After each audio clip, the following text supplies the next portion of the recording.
to the Needle Bug. This is Karen. If you are a returning subscriber, thank you so much for coming back and stitching again with me.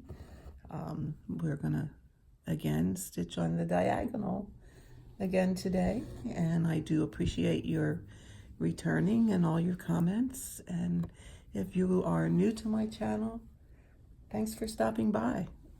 Hope you find something that you like here, and we'll continue to come back. We'll continue to come back and visit. Always enjoy having new people stop by and hearing from you. So just wanted you all to know that I appreciate very much all your comments, all your support. You're coming by to see my videos. Does my heart good to hear all the things that everyone has said, and I do enjoy and try to at least put a heart on all your comments and respond with an answer if it's something that requires an answer. If you don't get an answer in the comments, it is something that I will address in a video the next time that I make one. So thanks for stopping by. So I thought we'd stitch again, of course, on the diagonal today. It seems to be about the only way I stitch anymore. I have tried other ways, many other ways, and it seems I'm always coming back to diagonal stitching. Stitching this way, I always know exactly where I am. I don't get confused as to color.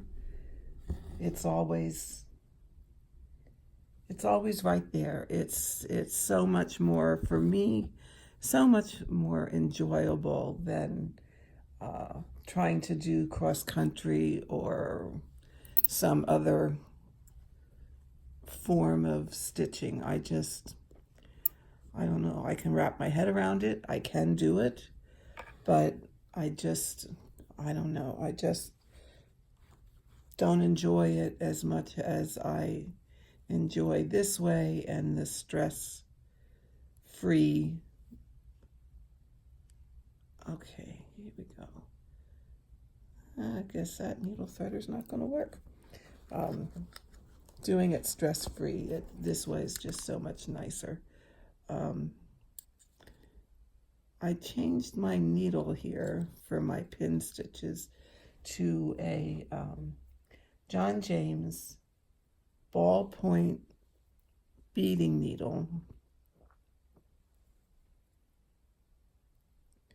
And I have to use one of these types of threaders to thread it because the eye is so darn tiny.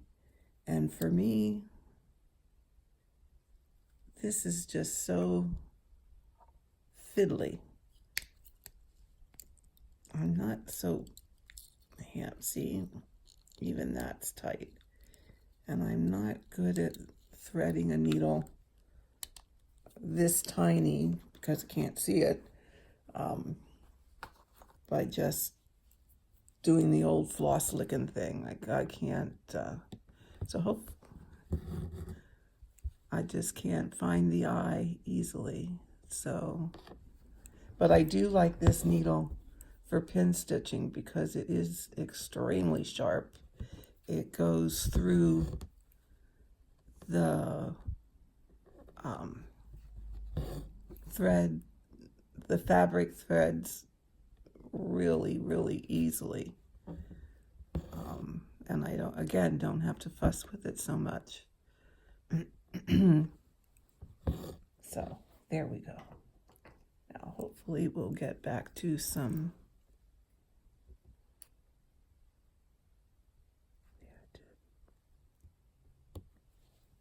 Now these little guys here, I had had misplaced my needle and didn't have it to do the pin stitches. So this is my lazy way of just running a thread down, and I will stitch over it, and once I've stitched over it far enough, I'll just trim it off. So that's why you see these little things hanging here. I don't usually do that, but couldn't find my needle last night when I was stitching, and I honestly was too lazy to come over here and get another one. So I just did an away thread with those. I don't like that to do that too often because it gets too, I think it gets too bulky. So I'll just do it once in a while, but not on a regular basis. And while I'm talking about pin stitches, I had a question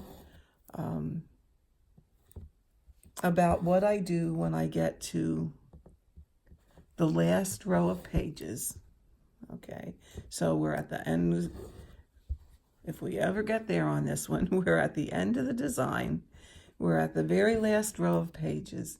Now, normally when I have a page below, I will just pin stitch along the bottom and then go back up to the start of my diagonal and start again and work my way down. However, I don't want to pin stitch when I'm at the very last row of pages at the very bottom, because then, yeah, you're framing up to the very edge of your piece. However, and pardon me for my pauses because I am counting to where I gotta put my thread next.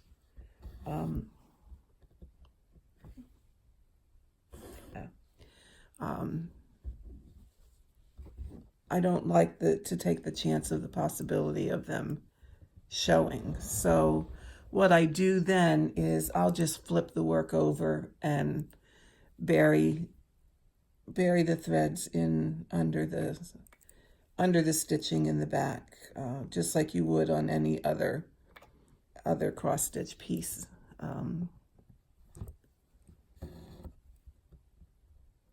And that's how I get rid of my threads in that case. Just flip your work, bury them under, cut off your ends. Easy peasy lemon squeezy. Okay.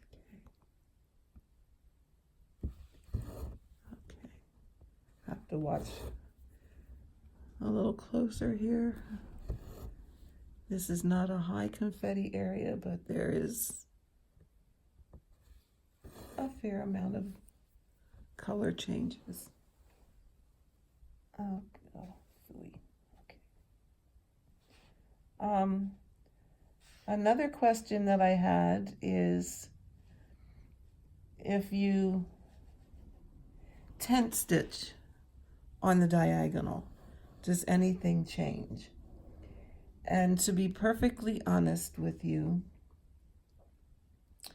I have not done any tent stitching on the diagonal. I've tried tent stitching. I've done I've done test patches of tent stitching, and I don't know if it's because I've done full crosses for my entire life, and I've never really done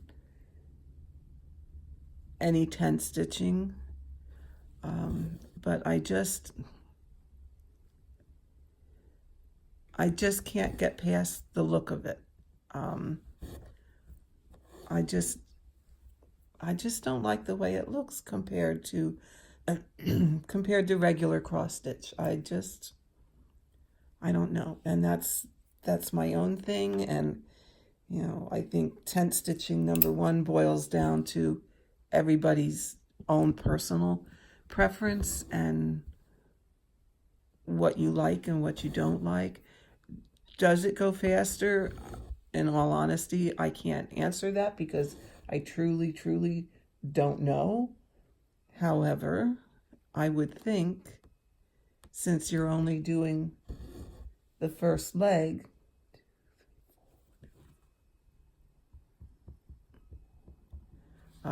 that it would be a much faster way to stitch. That would be my guess.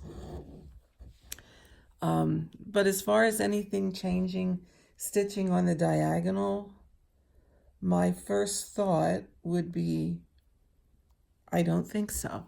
I think you would do it exactly, I think you would do it the same way. I think you would want to always park in the same corner. I mean, just for an example, if my next stitch was a tent stitch, I'd come up here, go down, and then wherever my next stitch is going to be, I would park it in the lower left corner, just like I normally do. Now, I know in Carolyn Mazzio's video, she does a video on 10 stitching, which is very, very good. And yes, I have watched that. And I think in order to avoid having like a needle point when you do a 10 stitch, your fabric can get all wonky, like all pulled one way, that you have to straighten it out before you can frame it.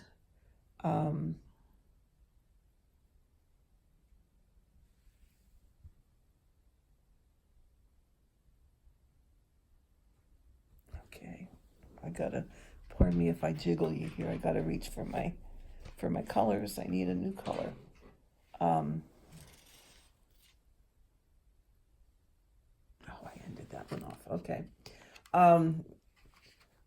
She shows how one row you would stitch bottom left to upper right, and then the next row you would stitch upper right to lower left. And it has to do with the way you're pulling your thread. Kind of evens itself out so that your stitches don't distort. However, to maintain your sanity, you would still park in the same place. Like I always park in the lower left. So if this, just think these are my just half stitches or 10 stitches, and this row, and I've stitched them bottom left to upper right. So this row is going to say it's all going to be the same color, and I park it in the lower left because that is my normal place to park. I would do that stitch lower left to upper right, but then my next stitches to finish across the row, I would do upper right to lower left, upper right to lower left, upper right to lower left. And that supposedly, the theory is that will help keep your fabric straight so that it doesn't distort. So overall, I would say that is about the only thing that I could think of that you would do different if you're tent stitching on a diagonal. And I would highly recommend watch Carolyn's video. Like I said, she does an excellent video that explains, where she explains explains all of that and demonstrates all of that. Now she does, of course, demonstrate it in her technique of she does all the same color in a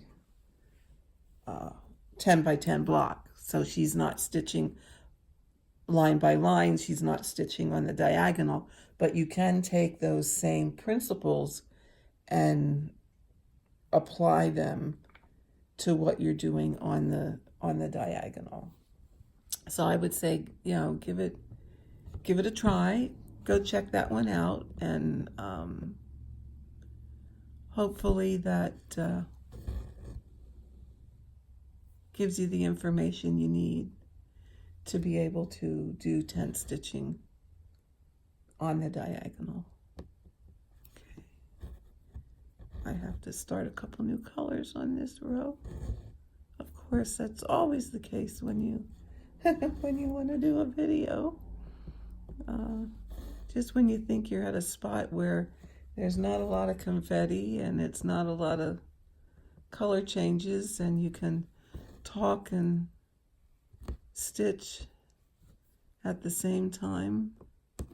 Yeah, stitching throws you a curve, but we'll get there. And right now you're probably going, what in the world is that? I moved down. I did not complete my row of pages. I moved down to the next row of pages. A, I was getting tired of doing background, but B, this is the start of her chair. And then over in here, I'm going to get to the body, so that in another page or so, I'm actually going to be able to stitch the first girl's face. And I was getting a little excited to be able to stitch that. So that's the one nice thing. You can jump around a wee little bit when stitching this way. Oh, I didn't mark that off. Okay. No. I missed one. Okay. So I got a little antsy to stitch something other than gray, shades of gray, and more shades of gray. So that's why you see a different part of the page this time. And then I had an email from Joy, who was having trouble, or who wanted to know about the app or what apps I use. And I do use my iPad. Right now I'm using my iPad. I have used Easy PDF on a Kindle. And that one is fabulous.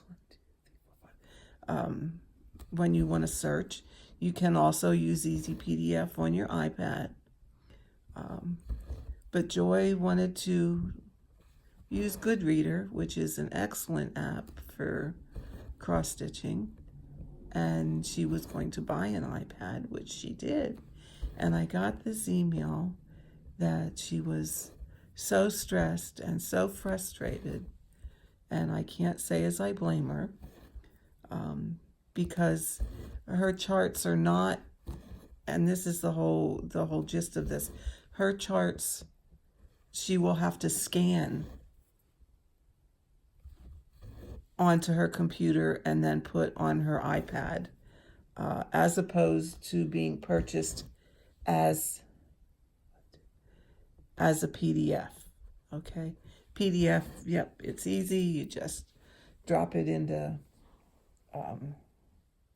Goodreader from Dropbox or Google Drive or wherever you have it stored, and you can use it in Goodreader, and you can highlight and do all kinds of cool things, and it's all great and wonderful. However, If you have had to scan your chart because you only had a paper copy. So you're scanning it and you're doing the same thing, putting it into Google Drive or Dropbox, and then you bring it down into Goodreader, and oops, the highlight tool doesn't work. And you try everything that you can think of to get it to work, and it keeps telling you that when you put your finger on the iPad to highlight that block, it tells you there's no text underneath it. And that's true. It does tell you that. And it's very, very frustrating. So I got an email from Joy. Like I said, I got an email from Joy asking for help. And I'm so glad that she did ask for help, because I was able to tell her what to do next. When you have a scan chart, the highlight tool will not work. What you have to do is use the freeform tool. And that is that last little icon on your set of tools where it shows you, to highlight or underline or strike through or insert a straight line, all of that. The very last one is a squiggle, and it's a freeform tool. And you use that, and you can adjust the points. You can make it a real skinny. You can make a dot. You can make a thicker line that you can draw through it. But that's what you use. And then you're able to use your scan charts in Goodreader to mark them off, just as you do your PDF charts using a highlight tool. So I just thought I'd share that little bit of info with all of you, so that if anyone else is having a problem, that's the fix. So now last email I had, she's very happy. She can use her iPad. And the freeform tool has been working for her, so all is good with the world. So Joy, I'm so glad we were able to get that fixed for you. And I'm looking forward to some pictures of what both you and your husband are stitching. So that's fabulous, and it does my heart good to know that we cleared up that issue for you. 1, 2, 3. Okay. Had someone asked about my needles.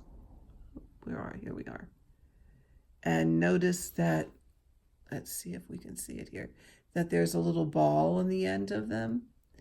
And I think I had talked about this before, but we'll talk about it again. It's an Easy Glide needle. It's a stainless steel needle. It doesn't tarnish. I have been using this one, oh my goodness, since summer. Sometime about the beginning to middle of summer. It has not tarnished.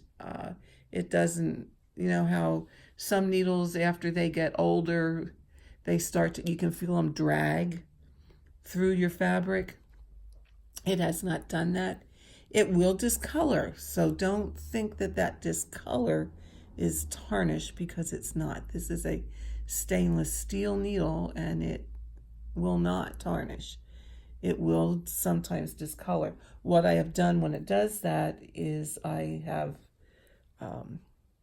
a little pincushion that's filled with black emery, and I'll just run it through there a little bit, and it shines right up without a problem. And it continues to glide. Just beautiful. It is my favorite needle. And in all honesty, I've gone back to went back and went to use a tapestry needle and a regular tapestry needle, and like, oh, I don't like this. And the reason I like these Easy Glides so much is the fact that it doesn't pierce your thread, either your embroidery floss or the threads of your fabric.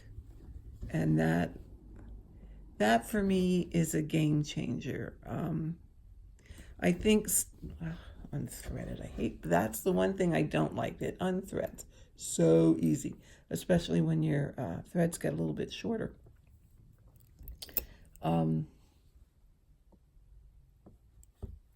The one other thing is, it is a little difficult when you're going to end your thread if you're burying threads in the back. It is a little difficult to get underneath the threads because of the ball. So what I do is I change the needle to a regular tapestry needle to do that. Or if I'm pin stitching, like I said, I change the needle anyway, to either a chenille needle, a size 28 chenille needle, or this number 10 beading needle. So I'm changing needles anyway to end threads, so it really isn't any more hassle for me to change the needle to a tapestry needle, or just use one of the chenille or the beading needle to end my thread when I have to work it under threads on the back. So to me, not that big a deal. So that's pretty much that. And the one other thing is, I was asked to show the back of my work, which I don't have a problem doing.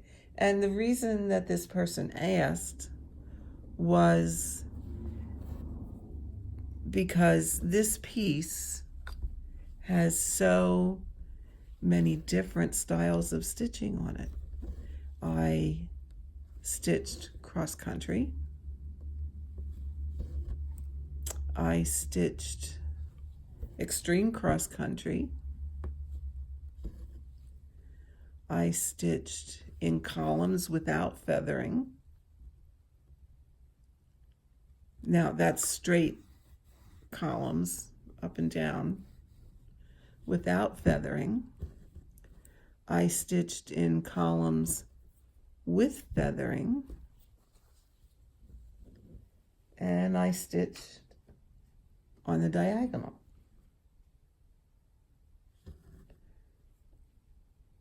So I've done pretty much. The only type I did not experiment with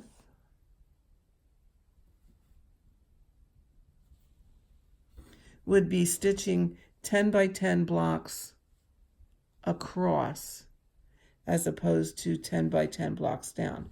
Now, when I stitched in vertical columns, there were some that I stitched the Carolyn Mazzio method, where I did all of one color within a 10 by 10 square, parked in a square below.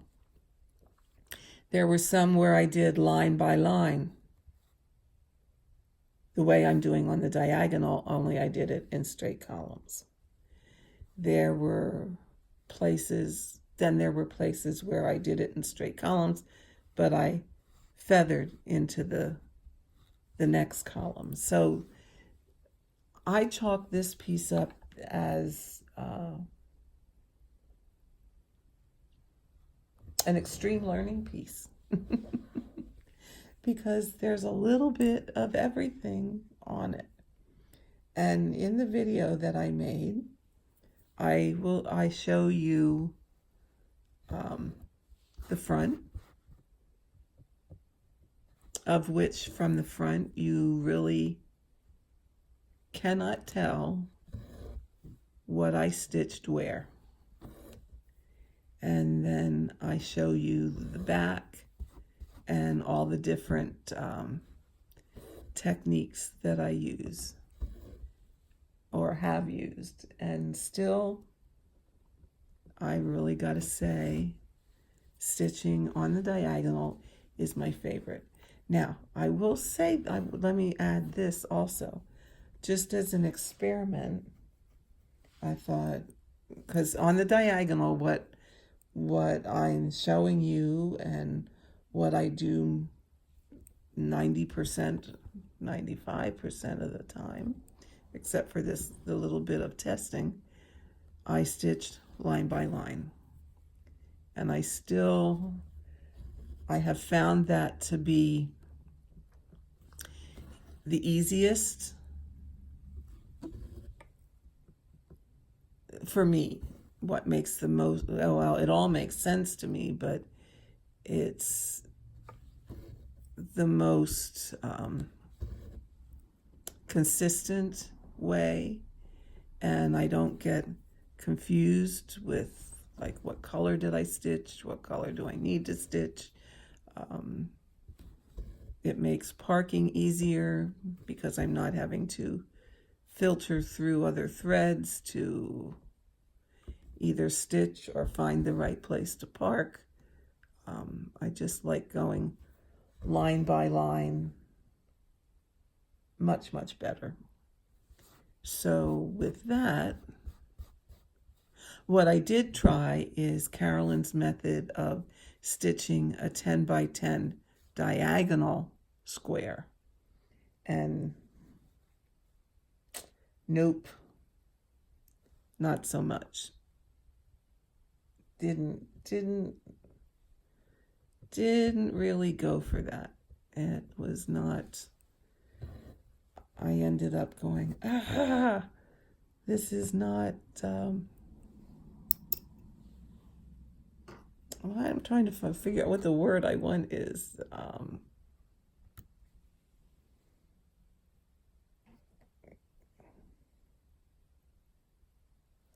For lack of a better way to put it, it's not rigid enough. It's not uniform enough. I like better being able to look at the row and saying, okay, I need this symbol, this symbol, this symbol, this color. Okay, they're already there. I will have to pick up. It's just more uniform. I'm not jumping around as much because it's that jumping around that gets me confused. So with that, and that being said, I'm going to bid you all farewell for today.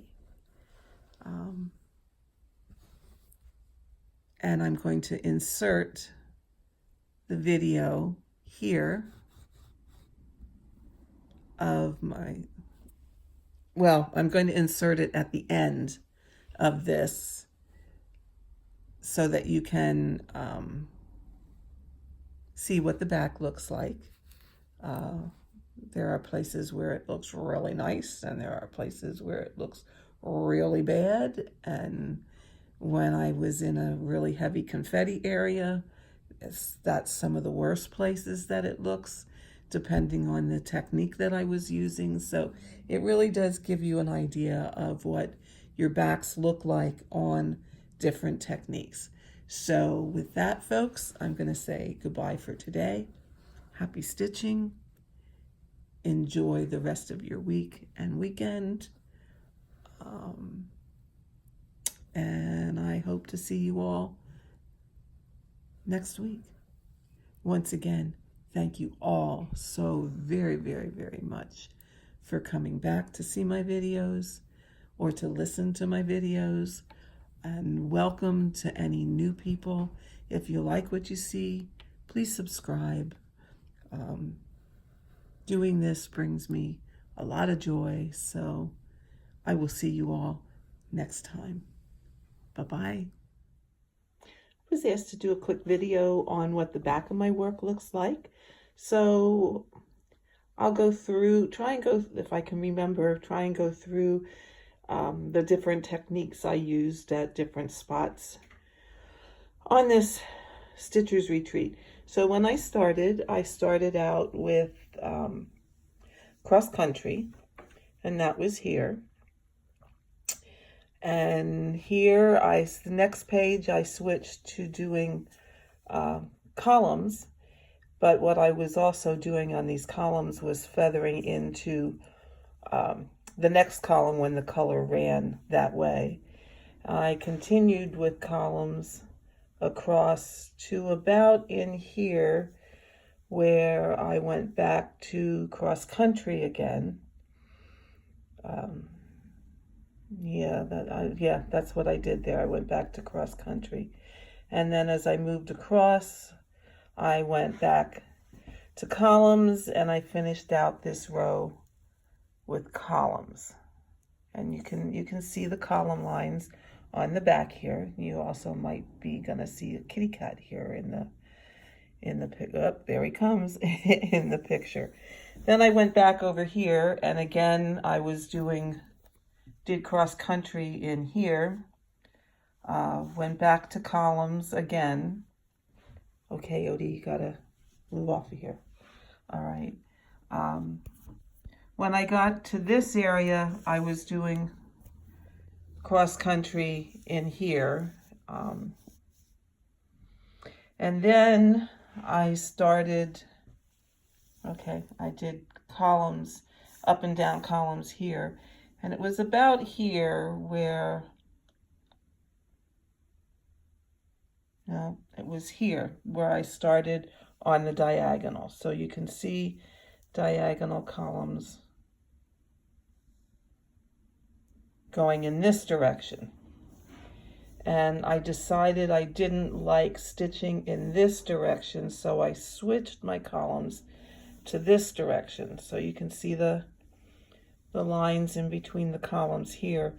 And that's how I've kept going and have found that to be my preferred way to stitch. So I went in columns this direction. So the back tells the story of different techniques that I use. So basically it was cross country, it was stitching in vertical columns and feathering over into columns next to it so that I could avoid lines on the front. This area here, I actually was parking, but there was so much confetti in here. It was a minor disaster is what it was to stitch. And all along this area here, it was really, really heavy confetti. Like every stitch was a different color, but we muddled through even though I kept going in the columns. Now, as I said, the diagonal column is my preferred way to stitch. I really do like that the best. I always stitch cross country prior to this, and really that is my ultimate preferred because I don't have to switch color all the time, except I really didn't like the way it looked. So Odes, you gotta kind of move here. So let me flip it. I also, and you can see here, did a bit of extreme cross country. No, that's not for me. I really did not. Odie, go ahead. I really did not like that at all, because when you go back to do fill-in stitches, well, that was going to be a horrendous affair. So when you look at the front, and I'll try and give you some close-ups here, you really don't see column lines. This is the area where I did cross country. Of course, you're not going to see any lines through there. Here's the diagonal for those of you that were asking about, do you get column lines on the diagonal? And I really don't see that you do. I don't get column lines. All that mess in the back was here on in this area, and you know, it's, so the bottom line is, no matter what technique you choose, and you can switch your techniques and experiment with your techniques to find the one that you like, and it really is not going to show on the front. So I mean, for me, that's the main object. So go ahead and test away, try out, try different things, and find what you like, because it really is not, it really does not show up on the front. The front looks like it was all stitched the same way, when in fact it wasn't. So there you have it.